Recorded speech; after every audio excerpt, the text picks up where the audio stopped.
Upat ka bag-ong weather presenter sa GMA Integrated News, gipailaila na. Ano yung report ni Earl John Balungay? Sugod buntag hangtod sa gabii, atong makauban ang mga bag-ong maghatod og balita mahitungod sa panahon.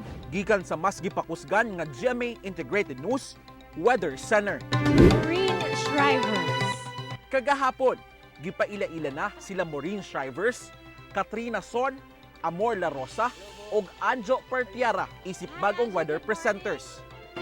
With weather news being an integral part of our daily lives, GMA Network continues to put premium on our weather news reports and coverage, encouraging innovations amid the ever-changing broadcast media landscape. Sa gipahigayong contract signing sa Upat, present sila GMA Senior Vice President Attorney Annette Gozon Valdez, GMA Senior Vice President for Integrated News, Synergy and Regional TV, Oliver Victor B. Amoroso, Vice President and Deputy Head for Programs and Specials, Michelle Seva, Consultant Grace de la Peña Reyes, GMA Public Affairs First Vice President Nessa Valdelion, Vice President Arlene Carnay, Sparkle GMA RT Center Vice President Joy Marcelo, ug uban pang opisyales sa GMA Network.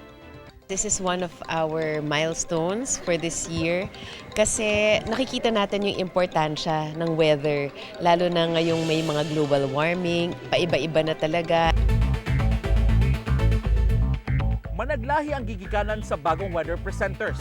Si Anjo Pertiara ang makauban matag buntag sa unang hirit nga nagikan sa sports ug showbiz.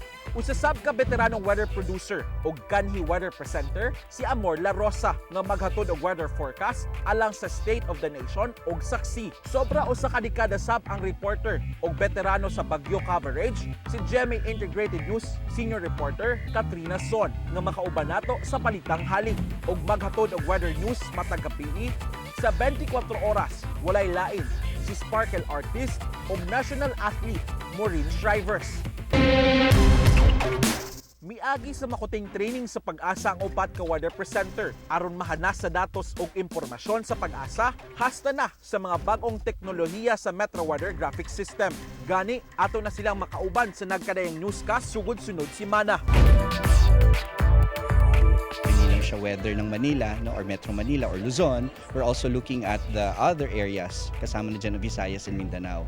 So through our national newscast and our regional newscast, mas napaparating natin, no, ang pinakabagong balita. Bagong mga nawong pero parehong masaligan sa paghatod og balita ang lauman gikan sa GMA Integrated News Weather Center. Masaligan unsa man ang panahon. Ako si Earl John Balungay para sa One Mindanao.